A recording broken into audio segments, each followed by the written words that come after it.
Check, check, check. Check, great.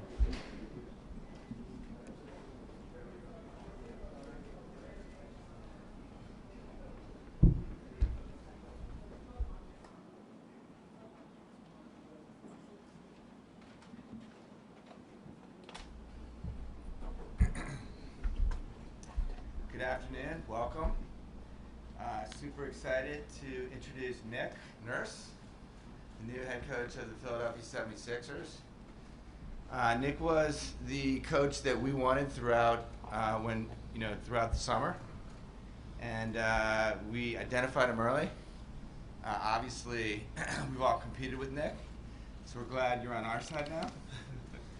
And we think, look, he's incredibly innovative, smart, and I think we think he's going to help us achieve our goal, which, as all of you know, and as Daryl, Elton, and everyone on our side knows, is to win an NBA title. Obviously we haven't achieved it. That sits really bad, as bad or worse with us as it does with you. But all we can tell you is that we're going to work tirelessly until we do. And I think Nick is going to be a big part of that success. So with that, I'd like to turn it over to Daryl, and thank you for being here. Really appreciate it. So I just have one mission, along with Elton and our staff, and that's how do we get ourselves to a championship. That we're tirelessly towards that goal. We're pretty excited about this first step. Obviously, I have a lot of work to do from here, but having the chance to add Coach Nurse to the 76ers is, personally really cool, just because we've had a long-term relationship. He's been a championship coach at so many levels. I think at least five championships at all different stops that he's done to grind and continue to improve, including one that's really familiar with Sixers fans, obviously, beating us in that one series. So, he's someone who's a lifelong learner, always trying to find that next edge, and we're excited to be a partner with him as we work on the roster and into next season.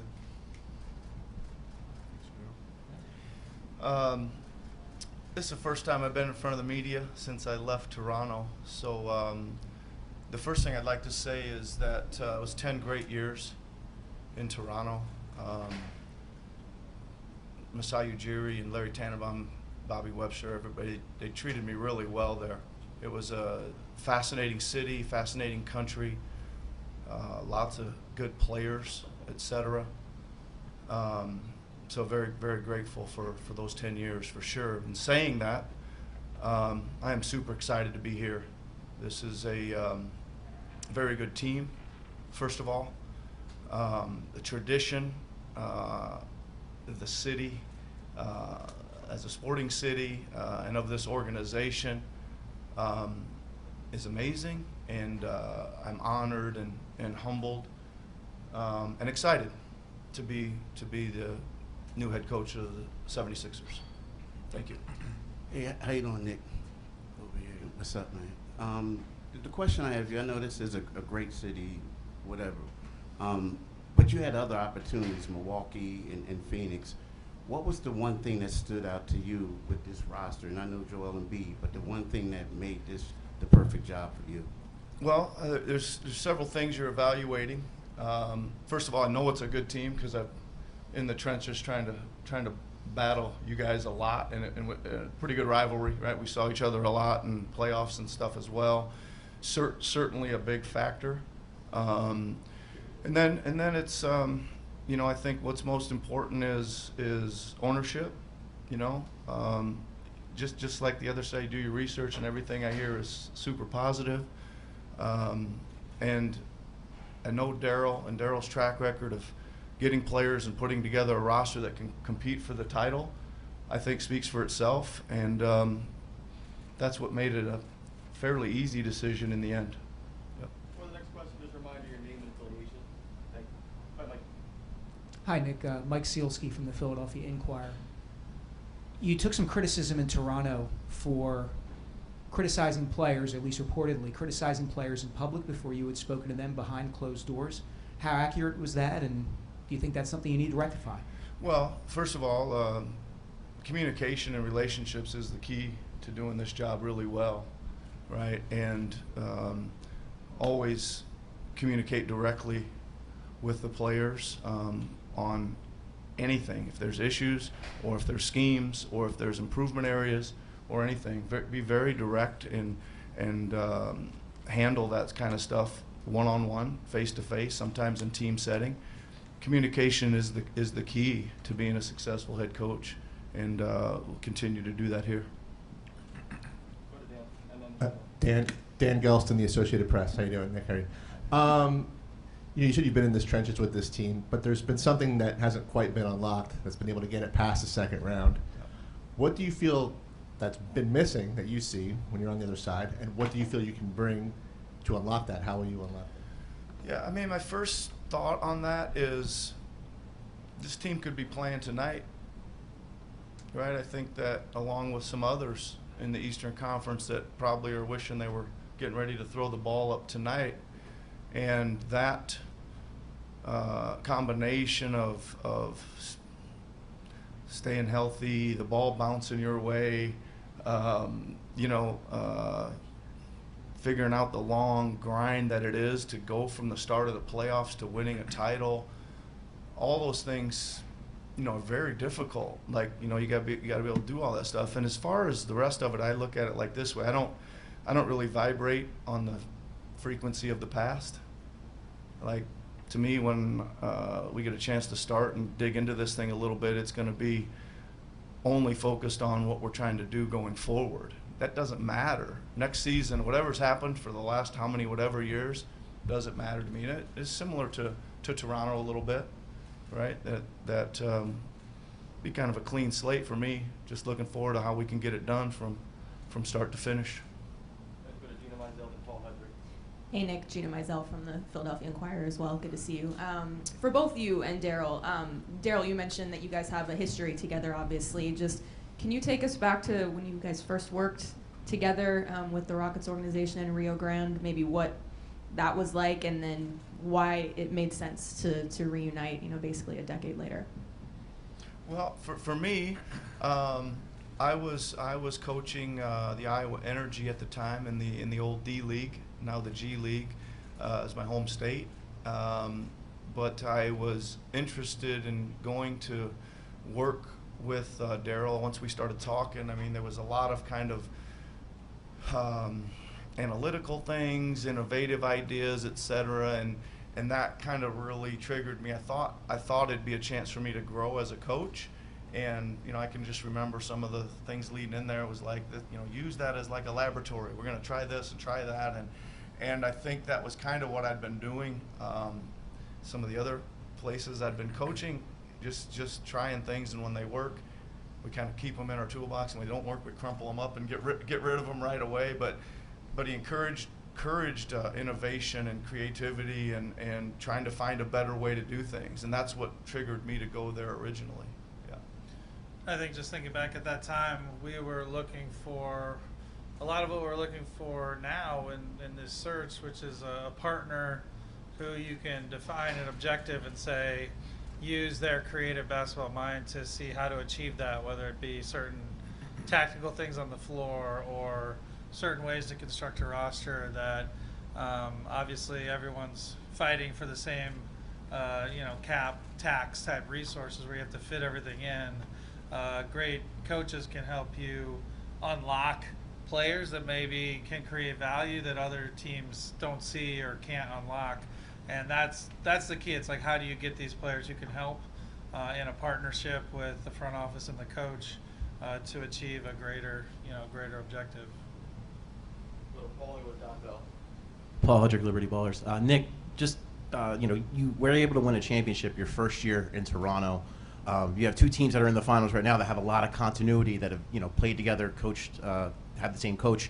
How do you kind of make up that gap, that continuity, trying to win a championship your first year in a new place?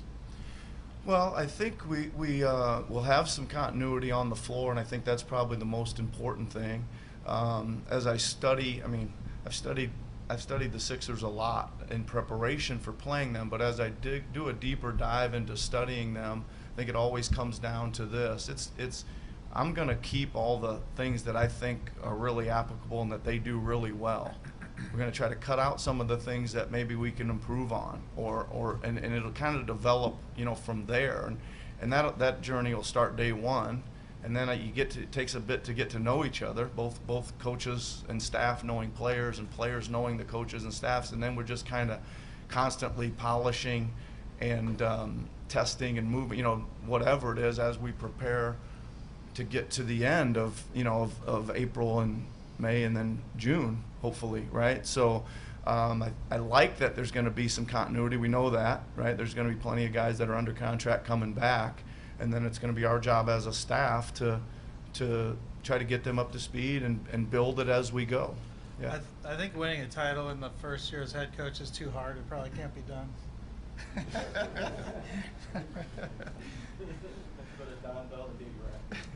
Nick, hi. Don Bell, CBS News, Philadelphia. You were able to load manage Kawhi and Leonard, and obviously the Raptors, to a title in 2019. How might that experience with Kawhi help you with Joel?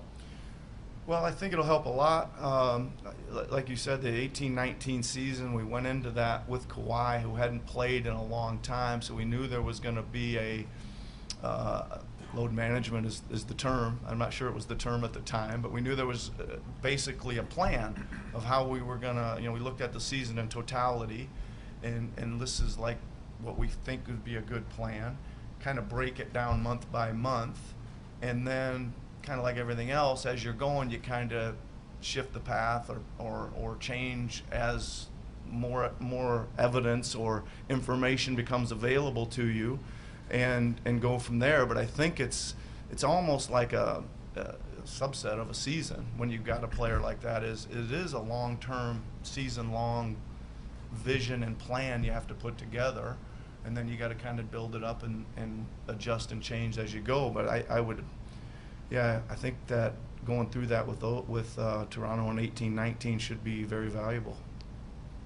Hi, Nick. Dave Uram from KYW News Radio here in Philadelphia. I know you and Joel have expressed respect for one another in the media before. Keith the other day reported your meeting went well, but at the same time, Joel has taken some jabs at you in the media, the Nick Nurse route of talking to the referees. How do you think that you can make your relationship with Joel work during your time here? And then the second part to that question, given the success at times that you have had against him, what do you think you can do to take his level of success to that next level? All right, that's a good question. A lot of stuff in there. First of all, I think that it's been an interesting experience coaching against Joel and on many different seasons, and I'll answer the last part of your question. Like, we threw everything almost, I think, you could possibly throw at a guy, because it was that hard for us to try to stop him, right? So we threw a lot at him. So at least I think that we can offensively say this is what we did and here's how we can beat it, and we've almost covered most things, right? So there's one part of that, but the rest of that, it's just it's a little bit entertaining for me, because I understand there was some exchanges and things. I didn't even really, when you're out there and you're in the heat of really competing, I don't even really remember them, but I accidentally had my TV on yesterday and I saw a couple of them. They were pretty good. I was like, man, I don't even remember that, but now I know what everybody's talking about here a little bit. But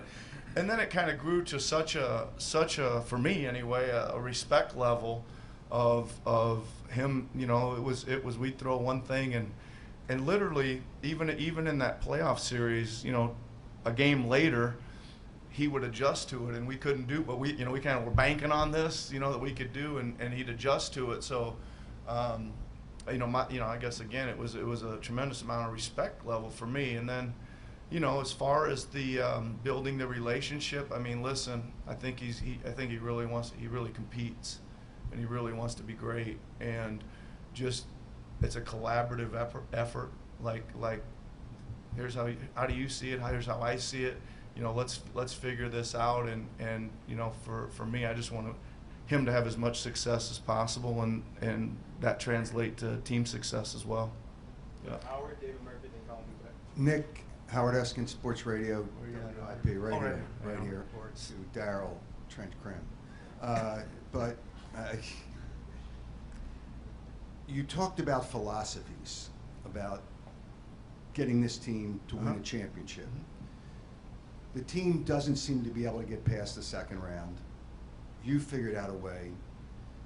Can you be more specific what you can do with this team, with the core you have, whether James Harden's back or not, to win a championship? Well, the first thing is, and this is again a little bit of experience or historical background, is some teams, there's you guys have mentioned the second round to me twice already, and we're gonna hit that head on. Like, we know, like, we're judged on how we play in the playoffs. Like, it was the same in Toronto, that we hadn't played that well, and certain players hadn't played that well, and all those kind of things. So the reality is that's the truth.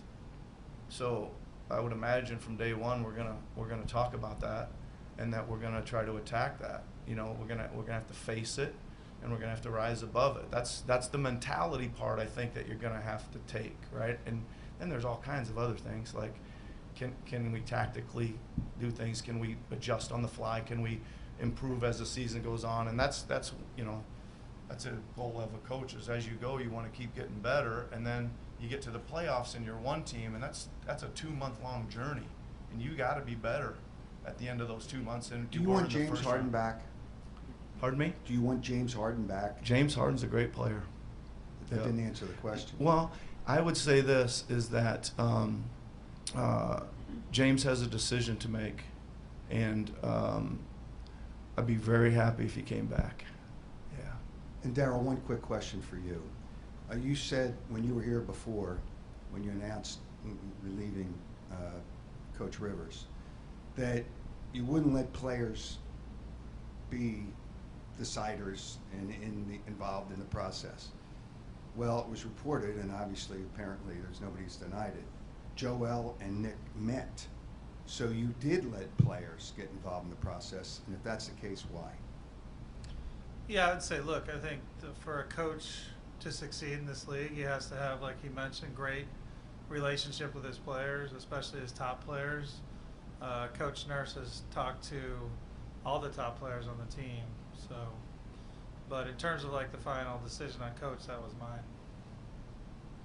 Nick, Dave Murphy with the Philadelphia Inquirer. Game of basketball has changed a lot over the course of your coaching career. You've been at the cutting edge of that at times. Your best player is a big man now. How do you see that fitting into kind of the current modern NBA and your offense, and what can you do to kind of make Joel Embiid part of a functional championship offense? Yeah, I think the game is constantly changing. First of all, I think that you've got to always be trying to look at, like, maybe how things are shifting or how things are shifting back, et cetera. And there's a stretch maybe where people say, well, the big man is out. Well, a pretty good big man playing tonight for the whole thing, right? I mean, I think there might be a swing back, maybe the other way. I mean, I don't know, but you got to kind of pay attention to all that stuff. But for me, like, Joel has a lot of attributes. First of all, defensively, very, very good, right? And then offensively, he's very, very skilled. And again, it's a little bit early, but I think that once it starts and it starts unfolding and we start learning each other and all those kind of things, we're just going to try to max it out, right? Whatever that means. I can't sit here and tell you tactically what that means today, but we're gonna certainly try to put him in situations where he's going to be super dominant. With regard to Jokic, who you mentioned, Yep. both. I think yes, he's a big man, but if you look at him and Butler, they're also both kind of facilitators. Is that something that you think Joel needs to incorporate a little more into his game? Well, I think that a couple things. The short answer to that is yes. I think he's got the ability to do that. I think it's part of what I historically like to do. as well. I also think that there's a lot of changing defenses now, a lot more than you've probably seen, I don't know, 6 or 7 years ago. So you've got to be able to combat and be ready for all those. There's a lot more switching, all those things going on. And we just got to be ready for all of it. Yeah. Kyle Newbeck and John Clark. Hey, Nick. Right here. Sorry. Kyle Newbeck, Philly Kyle. Voice. Tyrese Maxey, probably one of your clearest paths to any kind of big internal improvement. I guess from afar, what has your impression of him been, and then what do you see as the next step that you can help him take to be that sort of maybe all-star level player? Yeah. First of all, from afar, playing against him was very difficult. Just the sheer speed and quickness in that he has it was tough, to game plan against him. Just like sometimes you just can't beat the speed. You can't come up with anything to beat the speed. But what he did, what our experience was is it wasn't just speed and layups. Then he started shooting the ball really well, and then he started making, little further layups, and then a little further. We were trying our best to get him away from the rim, but he'd still make a lot of those. So. I think I agree with you. First of all, your thought and your question is he's got a tremendous chance to improve and take a step forward. And from all indications, that he's really hungry to do so. Good worker, good person, really wants to get better. There's some specifics, I would say. Being more of a creator. Said about what is creating? Well, creating is you're scoring or you're drawing more people than one, and then you're creating for others. So can he make the reads, all the reads? And I think that's like the first place I would start offensively is getting him, more reps in the pick and roll so he can make the reads to all the other players on the floor depending on what he sees, right? Yeah. So on the other side of the ball, obviously defensively, a lot of your guards you had success with in Toronto, Fred VanVleet, Kyle Lowry, not necessarily the biggest guys. And your system in Toronto heavily predicated on wings and guards kind of pinching the paint, closing out. I guess a guy like Maxey, who his defensive reputation hasn't been, the best. What is the path to turning a smaller guard into, an impactful defensive player? Yeah. You used a good word there, impactful. You gotta impact the ball a lot as a small player. Like get into it, get up underneath people, get over screens, impact the body of the ball handler. That's one thing. I would say that we didn't really think that he wasn't a good defender. We thought he was. Again, we thought with that quickness and speed and all those things that our guy, he could get up the floor a little bit and disrupt rhythm and all those kind of things. So we'll see. But yeah, we're gonna. One of the things is we like to guard pretty hard, and especially the ball. So we will certainly be diving into that and probably working on that with him. Yeah. We'll start with John Clark. Hey, John Clark with NBC Sports Philadelphia. You talked about being able to talk to Joel. Have you had a chance to talk to James Harden since you've taken over? I have. And what would be your sell job to him about why maybe you can unlock something with him staying here, him and Joel and the rest of the team? Yeah, listen, I think that we didn't get into that, right? When we talked, I am going to sit down, as I am with all the guys. I'm going to go sit down with them all one-on-one, face-to-face here shortly. But listen, I think that winning is always the sell, right? Can we be good enough to win at all? That's got to be a goal of his. And if it is, then he should stay here and play for us, because I think there's a possibility of that. Did you take the job hoping and expecting that he would be back, or not sure and not expecting that he would come back? I took the job because of these two guys and their track record of all of it. Listen, I think that, again, I'll get a deeper dive and deeper look at what we actually have and are gonna have going forward later in the summer. Like it doesn't make a whole lot of sense for me to go super deep into to what we have until we know what we have. I'll go super deep into guys we know that are coming back and what skills and things that they may need to develop between now and training camp. But no, I took the job because of these two guys and the players. Yep. Got two more. We'll start with Kai Carlin and Austin Crowell. Hey Nick, Kai Carlin, Sixers Wire. Fred VanVleet described you as a different guy. Is just in terms of like the schemes and things that you kind of come up with. What's it gonna take to kind of get like these guys to maybe buy into maybe an unorthodox scheme or anything like that, like in the middle of a game? Yeah, just like all of it. You know, again, it's a collaborative effort.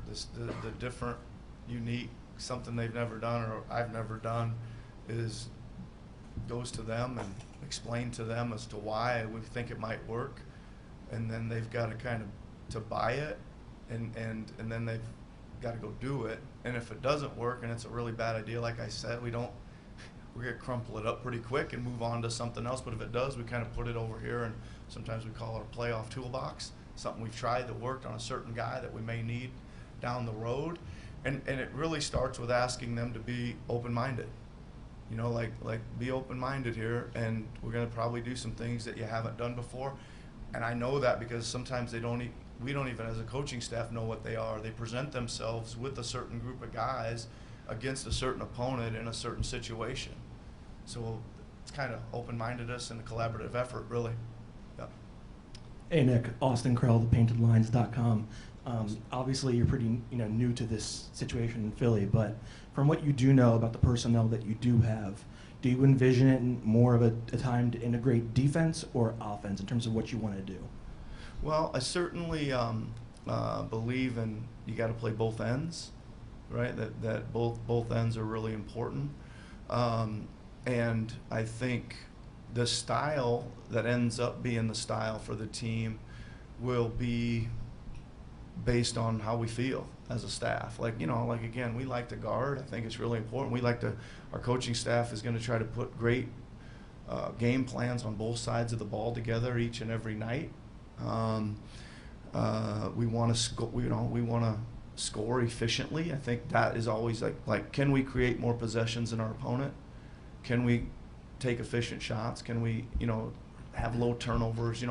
Can we get on the offensive glass? All those things that make an efficient offense.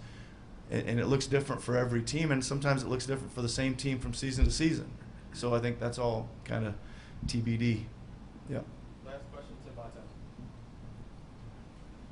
Daryl, there were a lot of really high-profile, successful coaches on the market. What stood out about Nick in terms of why he was the choice to best lead Philly forward? Yeah, I think spoke about what we were looking for a couple weeks ago. Obviously, championship pedigree at multiple levels is a big factor. His creativity, like I mentioned before, the fact that a partner in how to create results together, I think is a big factor. I think he sort of checks every box: relationships with players, working with star players, tactics. Someone that people in the league want to play for. I mean, it's a pretty long list, and we thought he was a pretty special candidate. And I appreciate Josh and David, giving us the resources to help make it happen. I think this is just one step towards a championship, but we think it's an important step. And Nick, you've talked a bunch about people have asked different ways about you being a creative coach. Obviously, in Toronto, you guys had a very different kind of roster, longer, more athletic, didn't have a guy like Joel in the middle necessarily. Are you excited to have an opportunity to work with a guy like that and to kind of do things a little bit different way than you were in Toronto? Well, I think, again, that's what we did in Toronto. We're just trying to maximize what the roster looked like. I mean, we really had to generate turnovers and get out and score in transition, all those things. 2018-19 was a different roster. We did have, Gasol, and so, we played a different style and a different defense. And again, it's gonna be like whatever's best for this team, right? Whatever's best for this team, and to try to get them to be the best they can be. Thank you, Coach. Thanks, guys. We'll leave the photo off now, okay?